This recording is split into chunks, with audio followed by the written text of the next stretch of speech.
Em um reino onde o caos estava instaurado, uma forte chuva mostra um cenário de batalha rodeado por rosas tão vermelhas quanto o sangue que manchava os arredores, enquanto um príncipe desfilava ileso pela guerra e se movia para o ponto crucial do castelo que está invadindo, derrubando no caminho cada inimigo com uma facilidade perturbadora. Galera, eu agradeço demais os quase 400 mil inscritos aqui no canal, vocês são um absurdo, tá louco? Mas não vamos parar, hein? Vamos continuar todo vapor nessa temporada e ano que tá começando. Então já dá aquela força pro canal, galera, e se inscreve, capricha no like aqui embaixo, para bater a meta de 5.305 likes. E agora, bora lá. Ele invadiu o palácio até chegar no corredor guardado por 4 soldados e dentre eles, até uma mulher fingia ser um homem para se juntar ao corpo militar do reinado. Os guardas aguardavam o badalar do sino como sinal de que o príncipe do castelo havia fugido. Porém, antes desse esperado momento, o imperador de Galkheim, Arnold Reign, já havia chegado até eles. Foi esse homem que provocou essa guerra e não seria ele que pouparia a mulher e seus companheiros nesse banho de sangue até que seu objetivo fosse cumprido. Sendo assim, o imperador avança lentamente em direção à tropa inimiga, que por mais que tivesse ansiosa com o nível do adversário, foi corajoso bastante para investir contra Arnold. Porém, com o mesmo esforço com que eliminou a resistência anterior, o soberano liquida os defensores um por um, até só restar a última sobrevivente. Arnold quebra a espada da mulher no meio, mas para cair atirando, ela tenta cravar o restante do aço no agressor, no exato momento em que bate o sino. Mas ao invés de um sinal de esperança, o badalo do sino se tornou o som de fundo para a morte da jovem, que ao errar seu golpe contra o imperador, vê seu torso ser rasgado pela lâmina de Arnold, que sente nos belos olhos da moça sua vida se esvaindo aos poucos. Porém, no último suspiro, ela não se rendeu à dor a ponto de partir de forma trágica, mas ao invés disso, reconheceu para si que viveu essa vida ao máximo. Além disso, quem sabe na próxima tentativa ela consiga evitar tamanho sofrimento. Assim, após mais uma gota da sua essência pingar no oceano infinito da existência, o relógio trabalha mais uma vez para colocar Richard Ingvar Windsor de frente para o príncipe herdeiro Driet, com quem estava jurada de casamento. Entretanto, seu noivo está humilhando a mulher na frente de todo o povo, afirmando que ela não passa de uma dissimulada que não merece se casar com alguém da classe dele, portanto anula o casamento perante a população. Apesar disso, Rich não se perturba com a decisão e aceita seu destino como se fosse nada, deixando o príncipe louco com a postura apática da sua ex-noiva. Afinal, essa já era a 7ª reencarnação da moça, e já tendo vivido essa cena tantas vezes, uma hora se cansaria rapidamente dos insultos gratuitos de um herdeiro mimado e patético como aquele. Mas nem sempre Rich foi maduro àquele ponto. Na primeira vez em que seu noivo rompeu a relação com ela, diante da nobreza do reino, ela se humilhou perante o príncipe de Etrecht, e ouvindo perante todos a lista de crimes que cometeu, ela é exilada do reino para sempre. Nessa mesma noite, seus pais, que são de uma importante linhagem de duques juramentados à coroa, não poderiam permitir que sua filha fosse perdoada por tamanha traição. Portanto, além de expulsa pelo reinado, agora tinha que viver com a rejeição da própria família. Então ela vagou sem rumo, apenas com as roupas do seu corpo, pela noite escura e solitária, até que afastada da riqueza obscena e pedante da burguesia, onde viveu todos os seus dias até aquele momento, ela se depara com um grupo de caixeiros viajantes que estavam partindo rumo ao próximo país da sua expedição. O líder da companhia, um homem ligeiramente cafajeste, mas que guardava uma bondade genuína dentro do seu coração, decide convidar a garota perdida para viajar junto dos seus companheiros. E diante das risadas do comboio, um camarada pergunta ao chefe se ele tem certeza dessa decisão, já que mulheres bonitas como aquela podem acabar se tornando um peso bem maior do que as caixas que ele está acostumado a carregar. Apesar de ter achado graça, Turi, o manda-chuva, estava mais intrigado com a seda do vestido daquela mulher, que mesmo sob a luz da lua, brilhava intensamente como se fosse a própria. Astuto como é, o jovem líder saca de primeira que a moça deve ser de Vishkula, por isso uma cria de uma família real ou de duques, e com um toque de sarcasmo ele comenta que uma nobre desse porte não deveria estar no chão sujo dos arredores do castelo, mas ao invés de se deixar render pelo incômodo da provocação, ela reergue a postura e oferece a venda de um precioso anel para os mercadores. Essa audácia causa um sorriso espontâneo no chefe, e logo Rich estava dentro da caravana com os mercadores, que dentre alguns goles e outros de saquê, contavam sobre a paixão que eles têm pelo trabalho, sobre como eles têm apreço pelas mercadorias que incendeiam seus corações e que têm o poder de causar a mesma sensação nos compradores. E é essa relação de afeto que faz o nome do mercador e garante o lucro do negócio. Segundo o chefe da organização, esse é o lema da companhia de comércio área. Essas histórias enchem os olhos da jovem Rich de brilho, e livre do sufocante destino de ser uma serva de luxo de um príncipe egocêntrico qualquer, qualquer, ela decide que vai começar uma nova vida e se juntar aos viajantes caixeiros, se tornando assim uma mercadora. Logo ela estava aprendendo tudo sobre comércio com o chefe Tully e viajou o mundo inteiro seguindo seu sonho recém-descoberto de visitar todos os países possíveis. Porém, quando faltava apenas a última nação da sua lista, Rich se envolveu numa guerra e perdeu sua vida. Nesse instante, seu misterioso dom de recomeçar sua vida levou a princesa até o mesmo momento em que o príncipe Dietrich anula o casamento com ela. Como era a primeira vez em que tinha renascido, a donzela tentou entender o que está acontecendo, já que reconhecia o mesmo vestido e anel que estava vestindo naquele outro dia. Primeiramente, ela pensou se tratar de um sonho, mas ao puxar seu rosto e atestar que estava sentindo dor, a ficha caiu e ela percebeu que está prestes a ser exilada do reino de novo. E enquanto seu noivo cospe mais uma vez aquele mesmo discurso arrogante, Rich se vira sem dizer uma palavra sequer, e mesmo sem saber como, agradece aos céus por ter uma segunda chance na vida, e parte para uma nova aventura, com o único arrependimento de não ter conseguido levar mais recursos em sua mala, o que faria o empreendimento dela crescer mais rápido. Em seguida, ela tenta encontrar Tully e seus camaradas. Contudo, ao se apressar para o mesmo local da vida passada, a caravana da companhia Arya já tinha partido. Desolada, a nobre busca em seus pertences algum sinal do destino que possa reservar para sua nova vida, e logo ela encontra um presente que sua avó deixou para ela há muito tempo atrás, o livro ilustrado de plantas medicinais estrangeiras. E ao contrário da primeira vez, Rich agora tinha dinheiro, já que teve tempo de passar em seus aposentos, então tinha os recursos necessários para financiar um novo sonho. Assim sendo, ela vendeu tudo o que tinha e usou o que conseguiu para atravessar o mar e estudar medicina. Em seu novo curso, ela experimentou todos os conhecimentos sobre ervas medicinais, e com aprendizados sobre negócios da sua primeira passagem na Terra, ela se tornou uma curandeira bem-sucedida, sendo contratada para tratar membros da alta corte de reinos distantes, como o príncipe Kyle, de um país ao extremo norte. Apesar disso, assim como na primeira vez, a doutora Rich Witzner é vítima de outra guerra e acaba morta novamente, mas a cria da nobreza já tinha criado outra camada de maturidade com sua mais nova experiência, e assim que surge mais uma vez no momento em que é exilada por Dietrich, a jovem sonhadora se despede com desprezo e inicia sua nova jornada, dessa vez ainda mais decidida e planejada. Em sua segunda vida, ela leu muito sobre um nicho de estudo e um acadêmico genial especializado nele, e assim que se encontra com um estudioso, Rich reconhece que o rosto do Dr. Michel Ivan era bastante familiar para ela. Logo, os dois estavam envolvidos em importantes projetos de pesquisa, e através de muita dedicação, Rich já conseguia ver até o passado sob um novo olhar, e com essa nova bagagem de conhecimento, a jovem se despede do seu tutor e continua sua pesquisa sozinha. Entretanto, outra vez ela perde a vida numa guerra. Na quarta reencarnação, ela serviu como criada na mansão de um duque, enquanto na sexta ela se passou por um homem e travou inúmeras batalhas como um cavaleiro. Em todas as vidas que teve, Rich se sentiu realizada e motivada a buscar novas experiências e aprendizados, mas em todas as vezes em que revivia, após 5 anos ela sempre morria de alguma forma, mesmo quando não era pelo frio aço da espada em um conflito sangrento, o excesso de trabalho daria conta de levar ela para o túmulo. Portanto, ela não poderia se deixar levar pelo mesmo destino que teve em todas as tentativas. Dessa vez ela queria pegar leve e ter uma vida longa e próspera. Por essa razão, ela decide mudar o trajeto que sempre fez do palácio até a rua, na tentativa de transformar todo o rumo que a seguiria pelo resto da jornada. Assim, ao invés de sair pela entrada principal, ela se dirige até os fundos da mansão para escapar como uma gatuna, mas no caminho até lá, ela esbarra num homem que causava calafrios, o imperador Arnold Hein. Mas ao ouvir daquela desconhecida seu nome completo e posto de nobreza, ele estranha o fato de ser conhecida em terras onde nunca tinha pisado antes, e para omitir o fato de já ter sido morta pelo homem, ela responde que a reputação de Arnold o procede, e por isso alguns habitantes do reino sabem quem ele é. Apesar disso, Rich não estava ciente de um fato, de que o pai de Arnold ainda estava vivo, portanto o príncipe ainda era apenas herdeiro da sua linhagem. Dessa vez ela não conseguiu pensar rápido bastante para uma desculpa convincente, então prefere pedir perdão pela inconveniência e se despedir do nobre. Em seguida, ela tira seus sapatos e pula do segundo andar da sacada. Apesar disso, ela não sofre nenhum dano grave com a queda e se levanta sem maiores problemas. Assim, ela quebra os saltos das suas sandálias e se prepara para uma nova e longa caminhada. Observando tudo, Arnold não pôde evitar de expressar um sentimento de encanto e curiosidade com aquela donzela excêntrica, e no mesmo instante ele ordena que um servo prepare seu cavalo. Enquanto isso, perdida em seu caminho, Rich acaba encontrando alguns guardas que alertam o príncipe Dietrich da presença da garota. Visivelmente agitado, o herdeiro se aproxima com uma pose ridícula de falsa imponência, e diz compreender que a donzela não gostou de ver seu noivo proferindo tantas palavras duras de condenação, mas como futuro rei, é dever dele não comprometer a linhagem da sua família com a presença de uma noiva dissimulada como ela. E no meio disso, a pobre garota põe a mão na cabeça e lamenta ter se colocado na pior situação dentre todas as vezes em que reencarnou. Porém, essa atitude provocou provocou uma reação esperada para um herdeiro egocêntrico, que interpretou o gesto como sendo um sinal de que a garota tá arruinada com a decisão do príncipe e que seu coração tá tão machucado que ela perdeu a cabeça e agora vaga sem rumo pelas ruas da cidade. Com isso, Dietrich cruzou o limite da Rishi, que responde chamando o homem de tolo, já que tristeza não é barro para sujar vestidos, mas sim o caminho que a gente percorre. Além do mais, ela enfatiza de forma clara e curta que não tá triste com o rompimento do noivado. A postura séria e direta da donzela deixa o príncipe transtornado, até que sua máscara cai e ele começa a entrar em desespero por perceber que a garota não tem um pingo de consideração por ele. Além disso, isso fez com que todos em volta notassem que na verdade quem tava levando um chute na bunda era Dietrich e não Rishi. Ouvindo essa infâmia, o herdeiro se vira pros súditos e esbraveja, exigindo respeito, até que Rishi interrompe calmamente e lembra o príncipe que sua tarefa é exaltar o povo e não tratar todos da forma que bem entender. Ela vai além, ressaltando que Dietrich tá fazendo um favor em permitir que ela não seja obrigada a olhar pra cara dele nunca mais. Porém, quando tava pra completar o Fatality, uma jovem donzela chamada Marie toma as dores do homem, se mete na briga e manda Rishi parar de importunar o querido príncipe Dietrich. Com isso, o rapaz se sente empoderado pra continuar seu showzinho, apontando o dedo pra Rishi e dizendo que jamais seria capaz de se envolver com uma mulher tão perversa ao ponto de perturbar uma donzela perfeita como Marie. Mesmo com isso, Rishi Witzer não recua nenhum centímetro e garante que vai cumprir o acordo de anulação do noivado. Com isso, ela jamais vai entrar no caminho do príncipe novamente, mas que fique claro que isso não perturba ela, já que por mais que ela um dia tenha pensado que seu valor estava apenas na chance de se casar com o príncipe, a vida ensinou ela que o que realmente resgatou sua essência foram as conquistas que conseguiu com o próprio esforço. E por fim, ela afirma que não importa as mentiras que Maria contou para incriminar ela, mas que ainda assim não sente raiva da garota. Afinal, ela tramou isso tudo para conseguir se casar com o príncipe herdeiro. Porém, Rishi deixa claro que como ela armou um futuro que nem ao menos foi desejado por ela, isso significa que ele não terá sentido algum. Portanto, às vezes realmente é preciso ceder à vontade da família, mas caso ela também não tome atitudes por conta própria, jamais se sentirá completa como indivíduo. Então, após matar 2 coelhos com uma cajadada só, ela se retira do recinto, ao passo que Dietrich corre atrás dela enquanto manda seus guardas a prenderem. Porém, no susto, ela pega a espada do seu ex-noivo e ataca um homem que enxergou como uma ameaça logo na sua frente. Esse homem era Arnold mais uma vez, questionando onde a donzela conseguiu aprender a fazer aquilo. Em volta da cena, a população é tomada por pavor e apreensão, já que o príncipe herdeiro de Galkheim é conhecido por dizimar batalhões inteiros sem nenhuma ajuda sequer. Além do mais, Rishi sabe bem que sua 6ª reencarnação terminou o fio da espada daquele homem, e que um dia ele vai causar uma guerra que vai envolver o mundo inteiro, enfim causando a morte dela. Apesar de tudo, Arnold Hen afasta sua fama de mau presságio e se ajoelha diante da donzela, se desculpando pela grosseria em sua chegada. Ele pede a Rishi Witzner na honra de ter ela como sua esposa, mas apesar do esforço do homem, Rishi recusa o pedido prontamente. Mesmo com o clima pesado, Arnold começa a dar risadas, deixando a pretendente confusa com essa reação tão excêntrica. Vendo essa confusão, o príncipe Dietrich fica espantado por ver sua ex-noiva ser pedida em casamento na sua frente. Já Rishi se sente ofendida e leva pro pessoal, se questionando na sua cabeça como aquele lorde é capaz de pedir em casamento uma mulher que ele mesmo matou. Nesse momento, o rei em pessoa chega com sua carruagem e joga seu filho no chão, pedindo perdão pela postura do jovem nobre. Como seu filho foi estúpido bastante para romper o casamento dessa forma maldosa, o rei tem a decência de permitir que Rishi reconsidere o pedido do herdeiro Arnold Hen. Assim, o próprio Arnold deixa claro que uma questão tão trivial quanto essa não é capaz de causar inimizade entre os dois reinos, mas por gentileza, ele pede a chance de conversar com a donzela a sós. O rei, por sua vez, pede para Rishi conceder o desejo do herdeiro de Galken. Então eles se encontram sozinhos e por mais que Rishi ache que a presença dela ali é só um jogo de interesses, ele responde que se apaixonou perdidamente por ela. Tendo isso em mente, Rishi sabe mais que tudo que jamais perderia essa oportunidade no passado, mas agora que ela sentiu o gosto da vida e todas as suas oportunidades infinitas, talvez não esteja tão inclinada a aceitar essa proposta de casamento tão facilmente. Afinal, o homem na frente dela causou guerras em todas as vidas dela, então talvez não seja tão agradável ficar ao lado de uma figura tão agressiva quanto essa. Por esse motivo, ela faz algumas exigências para colocar à prova o amor daquele lorde. Primeiro, ela demanda que tudo que for necessário para o casamento seja concedido pela companhia de comércio que ela escolher, e Arnold concede. Em seguida, ela pede um espaço particular para receber visitas de outros países. Como é uma obrigação natural do cargo, Arnold não teve problemas em concordar. Em terceiro, ela deseja não morar na mesma casa do imperador, e Arnold também concede essa ideia. Por último, e mais importante, ela exige que Arnold deixe ela ficar à toa pelo castelo o tempo inteiro. Além disso, pede que o herdeiro não encoste um dedo nela. Mesmo achando desnecessário, Arnold aceita as imposições e leva sua noiva para o seu reino. No caminho, Rush tem seu tempo para desenvolver as habilidades que adquiriu em suas vidas passadas. Porém, numa altura da viagem, Arnold encosta sua espada no pescoço da donzela. Ela lembra o rapaz que exigiu que ele não encostasse nela, mas ele tranquiliza a situação, respondendo que só tá tentando pegar de volta a espada que Rishi dormiu em cima. Então, ao olhar para a arma, a garota se pergunta como foi capaz de dormir em cima da espada que empalou ela anteriormente. Em seguida, Arnold avisa que marcou uma reunião com o representante de comércio que Rishi indicou, a companhia Arya. Como essa empresa tem conseguido angariar muitos clientes por volta dos reinos, Arnold pergunta se Rishi já fez negócios com essa companhia, mas a nobre responde que só ficou sabendo que eles conseguem bons produtos. Por dentro, a garota sabe que quer manter contato com a Arya para desenvolver suas habilidades de comércio e reencontrar seus amigos, mas ela deixa isso baixo. Além disso, dentro dos seus pensamentos, Rishi repara na beleza imponente do seu noivo, e como ela estava olhando para ele com aquela cara de admiração, ele pergunta o que está acontecendo, mas a pretendente finge que nada está rolando. Nesse instante, um grupo ataca as carruagens da nobreza, e Arnold manda sua noiva ficar do lado de dentro. Apesar do pedido, Rishi não é nenhum animal domado, e logo decide abrir a porta da carruagem com a presilha que estava usando no cabelo. Saindo de lá, ela fica de frente pro conflito, com homens morrendo na frente dela. Depois da vitória do comboio de defesa, Arnold fica nervoso por ter que enfrentar os inimigos pessoalmente, então manda prender os sobreviventes. Porém, por mais que a batalha tenha sido violenta, Rishi nota que nenhum bandido foi eliminado. Infelizmente, um dos soldados do seu noivo foi ferido, e ao avaliar a espada que atingiu ele, Arnold vê que tem veneno no corpo do seu guerreiro, e manda seus subordinados amarrarem uma faixa mais próxima possível ao coração, e então sugarem o veneno. Vendo a espada, Rishi analisa que o veneno foi feito a partir de capim carité e cogumelo índigo. Como a situação é delicada, o líder ordena que eles voltem para uma guilda de caçadores no caminho, que podem ter um antídoto em mãos. Mas antes da volta, Rishi assume a responsabilidade de criar um antídoto, e com as plantas que tinha em mão, por mais que não fossem tão eficazes como ela gostaria, ela improvisou bastante para tentar o efeito de levantar o homem ferido de volta. Porém, por mais que a intenção da Rishi fosse boa, ela ficou preocupada de estarem duvidando que ela podia reverter o veneno, então ela decide cortar seu braço com a espada infectada. Prontamente, Arnold tenta evitar, mas o corte já estava feito. Apesar de tudo, a mulher continuava tranquila, passando seu remédio no seu braço e perguntando se os soldados feridos preferiam a medicina dela ou sofrer durante dias com o veneno. Com isso, os homens preferiram o remédio da Rishi, e enquanto eles recebiam tratamento, o assistente pessoal do príncipe perguntou o motivo dele preferir seguranças, se poderia lidar com todos os problemas sozinho. Arnold responde que pode lidar com os inimigos sem ajuda, mas que sempre é importante a presença de combatentes do reino para mostrar força e relevância. Enfim, além dessa dúvida, o assistente pergunta por que Arnold tá levando a Rishi, e ele explica que não foi ideia dele. Pouco tempo depois, a garota estava passando um tempo no campo, enquanto coletava algumas plantas úteis, e Arnold chega e pergunta como ela saiu da carruagem. Como sempre, Rishi se mantém misteriosa, mas conta que sua antiga patroa, em sua vida passada, sempre se trancava nos seus aposentos, então ela acabou aprendendo a abrir fechaduras. Com isso, Arnold sente a necessidade de comentar o quanto aquela mulher parece incompreensível, e questiona quando ela vai agir dessa forma de novo e entreter todo mundo em volta com essa forma peculiar de lidar com essas coisas. Apesar da brincadeira, Rishi não gosta muito do tom, achando que aquele nobre talvez interprete ela como uma espécie de animal exótico. Por isso, esclarece que nunca fez nada buscando o entretenimento do Arnold. Com isso, ele engole seu orgulho e explica que o cavaleiro que ela tá cuidando já morou na rua, e por mais que Galken seja regida pela meritocracia, muitos são julgados pela sua origem. Mesmo assim, ele se dedicou e se tornou um guerreiro, apesar das pressões externas. Mesmo estando debilitado antes da missão, ele decidiu treinar para esse momento. Escutando essa história, Rishi reconhece que Arnold realmente conhece quem anda ao lado dele, nas linhas de frente, e ele explica que é por esse motivo que aqueles homens foram escolhidos por ele para acompanhar seus passos. Então Arnold agradece Rishi por ter salvado esses homens tão importantes para ele. Isso deixa a garota surpresa, já que aquele homem era conhecido por ela como sendo tudo, menos sentimental, e por mais que ela talvez achasse que poderia ser uma das máscaras desse herdeiro, ela responde com educação que só aplicou seus conhecimentos. Ainda assim, alguns guerreiros parecem desconfiados das habilidades de Rishi. Arnold explica que eles souberam do rompimento do casamento com o príncipe de Etreat, então pensaram que isso seria um indicativo que Rishi não era tão confiável assim, mas ela não precisa se preocupar, porque a tradição da família dele diz que a imperatriz deve ser da família real de outra nação, ou seja, por mais que ela esteja sofrendo com esse comportamento de todos, ela não deve temer, porque no fim tudo vai se encaixar conforme o tempo passa. E no fim ele admite que já que o povo de Galken costuma ser rude de vez em quando, Rishi sempre será tratada como refém desses hábitos, e essa informação foi a deixa pra garota comemorar o fato de ser refém, porque assim poderia ser isentada dos seus deveres oficiais, podendo ficar à toa no reino. Isso fez Rishi se aproximar do herdeiro, fazendo ele cumprir sua promessa de segurar a mão dela. Mais tarde eles chegam em Galken, uma cidade poderosa e abundante, influente em relação a todas as nações do mundo. De todas suas vidas passadas, Rishi sabe que essa é a única cidade que ela não visitou. A capital imperial imperial era bastante desenvolvida, com seu povo alegre recebendo a chegada dos seus senhores. Na chegada da mansão do príncipe Arnold Hain, ele foi avisado que os preparativos para a casa do campo atrasaram. Portanto, infelizmente, Rish vai ter que dormir num quarto para convidados nobres. Rish insiste em não se preocupar com ela, deixando ela dormir na casa do campo, independente de como está, mas Arnold explica que aquele lugar não é usado há muito tempo e está em péssimas condições. Apesar disso, a noiva vai além e continua dizendo que não se importa com nada disso. Além do mais, ela bate no peito e, lembrando da conversa entre os dois, assume que é a refém da situação. Então é bom o príncipe começar a tratar ela como tal. Escutando aquilo, Arnold não entende o motivo da sua noiva achar isso tão divertido. Então, ao chegar na casa do campo, Rish vê que realmente estava tudo sujo. Então usou a experiência da sua vida passada de servente para fazer aquela faxina na casa. Os seguranças dela perguntam se a princesa precisa de uma mão, mas ela responde que não deseja fazer seus guardas limparem tudo, mas que seria bom se eles empurrarem os móveis para ela limpar. Então, durante a faxina, Rish lembra que Arnold Hain vai matar o próprio pai, o imperador de Galken. Depois disso, a guerra vai começar. Portanto, Rish sente a necessidade de tentar mudar esse destino, mantendo Arnold longe do pai. Fora isso, ela se pergunta por que Arnold sempre começa essas guerras. Afinal, todas as mortes de Rish Witzner têm a ver com a guerra iniciada por ele. Isso faz ela refletir e decidir que precisa evitar a guerra a todo custo, porque isso fará com que ela tenha uma vida longa, próspera e sem preocupações. Nesse meio tempo, uma criada está sendo humilhada pelas outras, que dizem que serão as verdadeiras criadas da princesa herdeira. Porém, a própria princesa se apresenta e vê como está a garota jogada no chão. Como não reconheceram sua próxima patroa, as garotas continuam sua ladainha, dizendo que já trabalham há 3 meses para a nobreza e que não vão perder esse emprego. Como resposta, Rish bota as mulheres no devido lugar e aconselha as criadas a não lavar as cortinas agora, já que os dias de primavera são longos e tem tempo para secarem. Além disso, vai vir uma chuva mais tarde, então elas devem tomar cuidado para não molhar as roupas que secaram. Descrente, a líder das valentonas pergunta como Rish tem tanta certeza disso, e ela analisa que os tipos de nuvem indicam isso, além dos pássaros voando baixo. Portanto, se as criadas lavarem peças grandes agora, podem ter mais trabalho depois. Apesar do conselho, as empregadas mais experientes ignoram a novata e decidem ir embora, cheias de orgulho. Assim que elas vão embora, a criada maltratada se apresenta como Elise e agradece pela ajuda da Rish. Porém, Rish está determinada a ajudar a moça como puder, e como o vestido da criada ficou sujo depois dela ser jogada no chão, Rish se propõe a lavar a roupa o quanto antes, porque já vai chover, mas como esse tecido é fino, vai secar a tempo. Impressionada com essa bondade, Elisa pergunta quem é essa moça que tanto faz questão de ajudar ela, mas Rish mantém sua postura de se manter anônima, então foge da resposta e chama a garota para lavar sua roupa logo, antes que comece a chover. Horas depois, Rish descansa na sacada da sua mais nova moradia, e se sente contente por finalmente ter visitado o último país da sua lista, uma vez que não conseguiu realizar todos os seus desejos na sua antiga vida de mercadora. Durante essa reflexão orgulhosa, Rish percebe a presença do seu pretendente e pergunta para ele se ele sempre consegue escapar das suas funções oficiais com essa facilidade. Como tentou se manter invisível, Arnold fica impressionado com a capacidade da princesa de surpreender ele. Então Rish comenta que ele escolheu a esposa errada, se quer passar despercebido, além de que claramente Arnold foi ajustando a intensidade da presença dele só para ver quando a princesa ia notar ele. Logo Arnold pergunta o que Rish estava vendo, e ela pergunta que prédio grande é aquele ali. Arnold responde que é uma biblioteca que guarda incontáveis livros, de todas as nações possíveis. Em segundo, ela pergunta que bela torre é aquela, e seu noivo explica que é a igreja central, além do relógio dos habitantes, já que o sino sempre bate em determinados horários para avisar todos da passagem do tempo. Rish fica empolgada e continua suas perguntas, querendo saber o motivo de uma rua estar tão movimentada, e Arnold fala que é a maior rua de comércio da capital imperial. Depois, Rish continua com sua empolgação, questionando tudo que vê pela varanda, mas o príncipe não parece muito paciente com essa alegria toda, e pergunta o motivo da garota estar tão feliz, sendo que foi pressionada a se casar com a realeza do país dele. Rish confessa seu amor por essa cidade, já que sempre ouviu falar de Galken, mas nunca teve a oportunidade de pisar lá. Então assim que descobriu como ela realmente funciona, Rish pôde ver o quanto o lugar é fantástico, cheio de construções com muita história e pessoas com uma cara alegre e receptiva. Enfim, esse entusiasmo fez Arnold reconhecer que nunca tinha conhecido alguém tão interessante como Rish, com tanta convicção nas afirmações, inteligência e habilidades físicas. Por fim, ele fala que nenhuma donzela nobre jamais precisou mostrar nada disso. Essa fala fez Rish se lembrar da própria mãe, que afirmava com frequência que a garota não precisava ter nenhum tipo de vontade própria, já que ela é filha de um duque, e sua missão é casar com um lorde e parir um herdeiro, mas nada além disso. E por conta desse gatilho, Rish tenta retomar o controle das suas emoções, ao levantar a voz e se autoafirmar como independente, uma aventureira em busca dos mistérios da vida que sabe que a conquista individual tem muito mais valor do que algo dado por conta do seu status social. Então Arnold concorda com o discurso da noiva ela e promete ser um pilar da força dela. Logo ele se retira e sugere que Rishi peça outra exigência, já que ele quebrou a promessa de não tocar nela. Essa postura deixa Rishi bastante pensativa, pensando se talvez o noivo dela tá tramando alguma coisa que ela ainda não percebeu. Na manhã seguinte, Rishi acorda no seu luxuoso quarto, e nesse instante o auxiliar do príncipe Arnold, chamado Oliver, bate na porta da princesa. Assim que ela se arruma e atende o funcionário logo pela manhã, ele pede desculpas por bater a porta tão cedo, porém essa é a única hora em que ele conseguiria sair do escritório do príncipe. Apesar disso, Oliver tá em melhores condições físicas do que a maioria dali, uma vez que o próprio Arnold teve que virar à noite resolvendo problemas acumulados por conta da sua ida até Ermite. Como todo esse esforço está diretamente ligado ao casamento com a princesa, ela pede perdão por estar dando tanto trabalho. Porém, Oliver faz questão de frisar que o príncipe nunca pretendeu casar com ninguém, mas que finalmente encontrou uma donzela para ser sua esposa. Esse comportamento do auxiliar fez a Rishi pensar o quanto ele realmente se preocupa com o Arnold, então pergunta quanto tempo ele trabalha para o príncipe. E assim que ele responde que já fazem 10 anos, ela tenta usar essa intimidade para tentar descobrir o real motivo do herdeiro de Galken querer se casar com ela. Contudo, Oliver confessa que não sabe dizer a razão exata, mas revela que a felicidade do príncipe em estar com ela é verdadeira, e que isso pode ser visto no sorriso aberto e espontâneo do esposo dela quando estão juntos. Mas apesar desse discurso positivo sobre a relação entre os dois, Rishi comenta que tá se sentindo como uma boneca nesse meio, mas ao invés de negar isso, Oliver solta uma risada descontraída, e a donzela vê isso como um mau sinal. Em seguida, o auxiliar entrega uma lista de convidados de honra para a princesa, e logo ela passa o olho em alguns nomes presentes na lista para a festa de amanhã à noite, como a princesa Harriet de Sigel, o duque Jonal do reino Domana e o príncipe Caio de Coriolis. E na noite seguinte, a chefe das criadas, Diana, tá tentando organizar suas subordinadas de forma a prestar o melhor serviço possível, mas os sinais de estresse são evidentes na líder, sendo uma noite tão importante como essa. Enquanto isso, Rishi bate na porta do escritório do seu futuro marido e pede alguns minutos de atenção. Assim que ela entra, revela que finalmente pensou num pedido para fazer pro Arnold, da forma que ele tinha pedido naquele dia na sacada. Então ela pede para deixar a escolha das criadas na mão dela. Arnold responde que ela pode mexer no que quiser quanto a isso, mas logo ele percebe que Oliver não informou a princesa sobre a festa da forma correta. Na verdade, essa festa é para dizer que o príncipe herdeiro procura uma esposa dentro do império, ou seja, só um evento para manter as aparências. Mas como Rishi gosta de lembrar, ela é só uma refém nesse país, por isso ela não vê isso como uma forma de desonra. Com isso, ela ergue a mão pro Arnold e pede para ele revelar sua noiva na festa sem preocupações. Arnold leva sua amada até a celebração, e Rishi observa que isso tudo é bem maior do que ele esperava, enquanto o príncipe ressalta que essa festa ainda é pequena perto de outras que estão por vir. Ao chegar aos convidados, um deles apresenta sua filha e pede pro herdeiro contar sobre suas incríveis viagens pelo mundo. Entretanto, Arnold responde que não tem nada digno de nota para compartilhar sobre suas recentes expedições, exceto o fato de finalmente ter encontrado a mulher que quer fazer de esposa. Nesse momento, Arnold diz essas palavras enquanto olha para a princesa Rishi. Essa revelação deixa todos os presentes perplexos com a notícia de última hora, e mesmo com todos os holofotes em cima de si, Rishi Witzner sabe que esse momento não é nada perto da humilhação que sofreu ao ter seu casamento arruinado pelo príncipe de Etreat, na frente de todo o reino. Então ela se apresenta para todos os nobres convidados com muita classe e cordialidade, encantando a todos na mesma hora. Como Rishi é uma estrangeira e não conhece ninguém naquelas terras, Arnold Hain pede para todos receberem a princesa de braços abertos. Então ele volta a desfilar com sua noiva pelo salão, e quando Rishi comenta que ele não precisava provocar as outras garotas com essa bomba, Arnold responde que foi importante deixar claro o quanto antes que ele vai proteger Rishi acima de tudo, custe o que custar. Ao escutar essas palavras, Rishi não consegue evitar de pensar que foi esse mesmo homem que matou ela em outro momento. Tendo isso em mente, ela acaba deixando escapar que é o Arnold que parece o mais perigoso ali presente, dentre todas as pessoas, mas dá uma abafada no peso da afirmação, quando explica que é porque ela não se sente párea pro Arnold na espada. Assim, o príncipe disse que os dois poderiam colocar isso à prova qualquer dia, e esse convite foi o que Rishi precisava para mostrar toda a sua empolgação e ir além, pedindo pro herdeiro de Galken treinar ela pessoalmente. Arnold, por sua vez, se surpreende de novo com a personalidade excêntrica da sua donzela escolhida, mas por dentro, Rishi Witzner pretendia conhecer a técnica que o príncipe usou contra ela naquele duelo, na esperança de aprender um contra-ataque que pudesse salvar a vida dela no momento derradeiro. Em seguida, o casal se põe a dançar no salão, e a proximidade entre os dois faz a princesa se lembrar de novo do embate que teve numa vida passada contra seu atual esposo, e essas memórias recorrentes fazem ela pensar que talvez fosse interessante fazer alguns movimentos para testar se o futuro imperador de Galken ainda anda com sua dominância em forma, ou se ele de fato amoleceu seu coração. Assim, Rishi muda o compasso e tenta assumir o controle da dança, mas como se fosse um duelo de espadas, cada movimento da dama era rebatido de forma eficiente pelo Arnold, que mantinha sua postura de dominância mesmo com a resistência da princesa. princesa. Apesar disso, em nenhum momento ele invadiu o espaço da Rishi, sempre respeitando o território dela e mantendo o fluxo da dança como a prioridade. O comportamento do príncipe deixava a garota confusa, debatendo dentro da sua mente se Arnold Hain era um cavaleiro apaixonado tentando impressionar sua garota, ou se era um assassino frio escondido numa roupa de nobre. E nesse vai e vem de pensamentos, ela perde o equilíbrio e quase cai. Porém, Arnold Hain estava lá para segurar ela. Em volta, o salão inteiro aplaude a performance esplêndida do casal, que mais parecia uma dança de espadas. Algum tempo depois da apresentação, uma donzela se aproxima e elogia a dança da princesa e oferece um vinho para ela. Rishi sente o aroma de pimenta vermelha moída na bebida, deixando ela surpresa por alguém estar pregando uma peça nela tão cedo, após o futuro imperador declarar ela sua noiva. Por isso, ela comenta sobre o aroma marcante do vinho oferecido, e a donzela, cínica, pergunta se a bebida não agrada a princesa. Mas ao invés de devolver a taça, Rishi dá um gole enquanto as damas em volta esperam com apreensão o resultado disso tudo. E apesar da forte pimenta, Rishi mantém as aparências e agradece pela donzela ter proporcionado um sabor tão marcante para ela. Com isso, as mulheres frustradas vão embora sem ao menos se despedirem. E como num gesto de enfrentamento, Rishi Witzner continua bebendo sua taça de vinho até depois do término da festa. E nesse momento, Arnold chega perguntando se a bebida tá muito picante. Rishi mantém a postura e diz que não poderia perder a oportunidade de provar um aroma tão especial, mas o príncipe diz de forma ameaçadora que ela deveria jogar o vinho fora. Como sua noiva recusa, ele pega a taça da mão dela e bebe tudo. Então afirma que agora ela não tinha mais responsabilidade com esse vinho. Logo depois, ele pergunta o que ela estava pensando durante a dança, porque segundo ele, Rishi claramente estava pensando em outra pessoa. Ela sente que não deve mentir nesse caso, mas como não pode mencionar que estava pensando nele em uma vida passada, ela conta que estava preocupada com a saúde do futuro marido, já que notou que o movimento do ombro esquerdo dele é levemente mais lento que o do direito. E sem comentar com o esposo, ela lembra que ele já era assim naquele tempo em que tirou a vida dela. Por isso, Arnold mostra uma terrível cicatriz que vai do topo do ombro até o fim, e nela tem um ponto que contrai a pele dele um pouco. Rishi nota que foram vários golpes de lâmina, todos dados com a clara intenção de matar, mas assim que ela pergunta como ele conseguiu essas marcas, Arnold desconversa e afirma que a noite está ficando fria, logo depois indo embora dali. No dia seguinte, as criadas estavam ansiosas com a chance de serem escolhidas para trabalharem junto da princesa, mas mesmo com o trabalho árduo, Diana continuava sendo bastante dura com as serviçais, cobrando mais intensidade e dizendo que caso elas continuem não dobrando os lençóis da forma que deveriam, jamais serão escolhidas para serem as criadas pessoais da esposa do príncipe. Nesse meio tempo, a própria Rishi se oferece para ajudar as outras e acelerar o processo, mas como nem Diana sabe quem aquela mulher é, ela dá uma ironizada pelo fato da garota de cabelo rosa ter tempo de ficar trabalhando de graça com esse tipo de coisa. Depois, Diana comenta que as toalhas de mesa para casa de campo vão chegar hoje, e caso elas ajudem com isso, ela e suas amigas terão mais chances de serem escolhidas. Logo elas vão embora e Rishi tenta consolar as outras criadas, dizendo que é normal demorar mais a fazer as coisas quando ainda estamos aprendendo. Em seguida, ela pergunta para as garotas se elas sabem de alguma coisa da Diana antes dela chegar nesse trabalho, e Elsie comenta que ouviu dizer que ela é de uma família rica com muitas lojas, só que eles se endividaram e perderam tudo. Mais tarde, Diana chega com todas as outras criadas e reconhece que a casa do campo tá um brinco, e apesar de não saber quem fez esse trabalho tão bem feito, ela sabe bem que essa é a forma ideal de se receber uma nobre. Então chega o grande momento da vida das criadas, e todas estão ansiosas para saber quais serão escolhidas para trabalhar diretamente com a princesa. Assim, Oliver anuncia a chegada da patroa, que desce as escadas e se apresenta como Richard Ingard Witzner. Essa revelação deixa Diana de boca aberta, sem acreditar no que tá vendo, e após viver ao lado das criadas para entender de fato a realidade delas, Richard anuncia que vai nomear algumas para serem promovidas. Então ela chama os nomes de Marguerite, Elsie, Nicole, Rosa, Hilde e Amélia. Essas serão as criadas pessoais da princesa. Após tudo decidido, Diana protesta pelo fato da princesa Rishi só ter escolhido novatas. Afinal, ela e suas amigas têm muito mais experiência e deveriam ser as promovidas. Oliver tenta repreender a criada pela falta de respeito, mas Rishi assume a responsabilidade por responder Diana. Então ela demite a mulher da função, e com a empregada de joelhos, Rishi pergunta se ela sempre fez seu trabalho tão bem quanto agora, ou se um dia teve que aprender todas as suas funções, assim como todas as outras. Diana responde que foi muito difícil no início, porque não tinha facilidade para aprender rápido, e as criadas mais experientes sempre diziam estar ocupadas para ensinar as coisas, mas ainda assim ela conseguiu se tornar uma empregada muito competente, ao contrário das novatas. Por sua vez, Rishi reconhece que Diana é diferente das outras em alguns aspectos, como ler e escrever. Afinal, foi criada numa família rica e teve ótima educação, porém poucas pessoas têm esse privilégio na sociedade. No caso dela, Diana poderia anotar as coisas que aprendeu para ler mais tarde, ao contrário da grande maioria. Dito isso, Diana lamenta o fato da sua família ter perdido tudo, porque ela não tinha mais ninguém para proteger ela. Apesar disso, ela conseguiu se tornar uma criada de elite, mas reconhece que as outras não conseguiram chegar nesse mesmo patamar pela própria negligência da líder, que usou sua vantagem para impedir o desenvolvimento das demais e se manter no topo. Logo, Diana começa a chorar e algumas colegas consolam ela, argumentando para a princesa que a chefe é uma empregada muito habilidosa e por isso não seria justo demitir ela. Por essa razão, Rishi muda de planos e anuncia que a casa de campo vai se tornar um centro de treinamento para as novas criadas, e além de assumirem as tarefas da função, todas devem aprender a ler e escrever. Assim, mesmo que no final as criadas decidam ir embora, esse conhecimento será útil em qualquer área de atuação. E por fim, a princesa pede ajuda para Diana na elaboração dos materiais de ensino, e como a criada foi desrespeitosa, ela pergunta se foi isso mesmo que escutou, mas a princesa não tem ressentimentos e reafirma seu convite. Enquanto isso, Arnold e Oliver estão comentando sobre Rishi, e depois do auxiliar contar o caso das criadas e afirmar que já imaginava que a princesa iria causar desse jeito, o príncipe responde que nunca trouxe ela para esse reino para beneficiar a família imperial ou a nação. Logo, Rishi e Diana decidem as primeiras palavras a serem aprendidas pelas criadas, palavras que tenham a ver com a função que elas exercem, como utensílios de cozinha. Isso vai ser um exemplo claro para elas da importância de saber escrever coisas que têm relação com o dia a dia delas. Diana fica empolgada com seu novo trabalho e começa a descobrir a alegria de ensinar outras pessoas. Nesse meio tempo, Elsie chama a princesa para se arrumar para o evento de mais tarde, e Rishi reservou para ela seu vestido favorito, além de pedir para Elsie fazer um penteado que combine. Durante a arrumação, Elsie pergunta se a princesa deve se arrumar tanto só para receber um simples comerciante, e ela responde que um bom vestido ajuda a quebrar o gelo entre as partes, mas por dentro, Rishi sabe bem que a companhia de comércio Arya acabou de ser formada, portanto eles vão fazer de tudo para criar relações com a família imperial de Galken. Com isso, Rishi vai poder voltar a aprender os métodos dos comerciantes, além de exercer mais influência sobre eles, uma vez que agora é uma manobra importante e eles são iniciantes no ramo. Mais tarde naquele dia, a princesa finalmente se encontra com o chefe da companhia, Kaini Tully.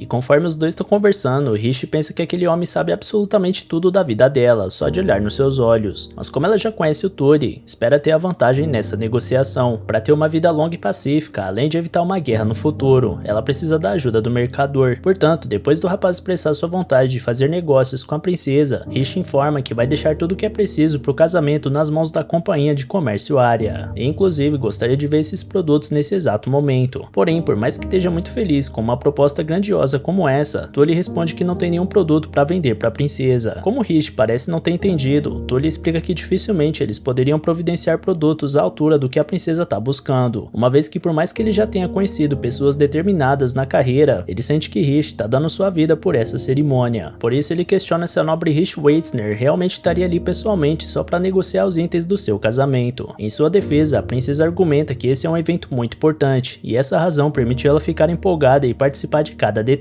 Por outro lado, Kaini Tully tem certeza que será uma belíssima cerimônia, mas decide que infelizmente seus produtos não estão à altura de um casamento dessa relevância. Então ele se levanta e diz que Galken é uma nação realmente incrível, e que talvez ele e seus homens deixem o trabalho de lado um pouco e passem alguns dias só curtindo a região. Por último, ele se despede da futura princesa herdeira sem dar ouvidos a ela. Algum tempo depois, Rishi está trabalhando na sua horta enquanto lembra de algumas lições do chefe da área, que ensinava a nobre que ela deveria sempre se preocupar em oferecer os melhores produtos, mas de preferência que eles sejam encontrados apenas pelas mãos da companhia, porque essa exclusividade vai fazer com que seja possível escolher os clientes que eles preferem, ao invés do contrário. Rishi lamenta que não conseguiu negociar com Tully, mas ela sabe bem que precisa dos contatos dele quando a companhia começar a crescer. Nesse instante, dois guardas se aproximam e perguntam se realmente é cabível a futura princesa herdeira trabalhar com terra desse jeito. Porém, esse foi um terreno que o Arnold deu para ela, portanto ela só está usando o espaço para cultivar algumas plantas medicinais para desenvolver alguns medicamentos. Depois disso, ela volta a pensar no que ela errou com Tully, e mesmo sabendo que ele é cauteloso, também é do tipo de cara que curte uma aposta de tudo ou nada, de vez em quando. Então talvez Rishi tenha deixado alguma coisa passar batida naquela conversa. Nesse momento, ela se lembra de quando Tully disse que ia passar uns dias em Galken para curtir a região, então avisa para os guardas que vai voltar para os seus aposentos e manda eles assumirem a segurança dos corredores. Ao anoitecer daquele mesmo dia, um camarada do Tully tá perguntando se ele tem certeza que não vai fechar negócio com a princesa herdeira herdeira desse reino, porque seria uma excelente oportunidade de lucro. Porém, o chefe dá risada e responde que ter aquela mulher como cliente é confusão. Em seguida, os dois voltam à taberna onde seus homens estavam bebendo, e lá estava a própria princesa Rishi disfarçada, recebendo a volta do chefe Tully. De alguma forma, ele já imaginava que aquela mulher ia dar o ar da graça de novo em algum momento, e ao escutar isso, Rishi responde que sabia que aquele papo de dar uma volta em Galken tinha sido um convite para ela. Logo os dois estão sozinhos na taberna, e Tully está impressionado que a garota bebeu mais que todos os camaradas dele. Ela diz que a presença deles é muito agradável, então os copos iam e vinham sem ela nem ver. Então Tully comenta que a tintura do cabelo da princesa ficou muito bonita, e para aproveitar a deixa, Rishi promete ensinar a fabricar tintura se ele aceitar fazer negócios com ela. Diante da insistência da garota, ele começa a dar indícios que está disposto a isso, mas não consegue evitar de confessar que está com uma pulga atrás da orelha. Por isso, avisa que ele pode considerar a negociação, se a princesa parar de mentir sobre a questão do casamento. De acordo com a intuição do mercador, Rishi não quer ser uma mera cliente, mas sim uma parceira da companhia. E levando essa teoria adiante, ele insiste que a nobre diga tudo o que tem em mente, porque precisa saber de todos os detalhes do plano dela se eles quiserem lucrar de fato. Porém, Rishi afirma de forma direta que não pode contar sua real intenção, mas que ainda assim deseja se aliar à companhia de comércio Arya. Tully, por sua vez, acha curioso aquela herdeira querer firmar um acordo sem que ele saiba nada do que tá havendo, e ainda por cima sem nenhuma garantia de lucro. Esse é o tipo de proposta que não soa muito bem aos ouvidos de um homem de negócios. Porém, Rishi deixa claro que ele vai ser justamente recompensado por tudo. E isso faz o mercador achar tudo ainda mais engraçado, porque além do que já ouviu, ainda por cima ele precisa acreditar apenas numa promessa de pagamento. Porém, a grande questão é que Rishi não pode revelar que descobriu em uma vida passada que o príncipe herdeiro de Galken vai assumir o poder e entrar em guerra contra basicamente todas as nações do mundo. Por essa razão, ela precisa convencer Tully a entrar no jogo sem entregar muitos detalhes, mas até o momento parece que isso tá meio difícil. Já Tully acredita muito na intenção da mulher, mas tem algo que ele valoriza ainda mais que isso. Porém, antes de dizer a resposta, Rishi completa o raciocínio do mercador com o ditado, resultados e provas de desempenho. Ao escutar uma frase pessoal que ele sempre usou, Tully fica de boca aberta, e Rishi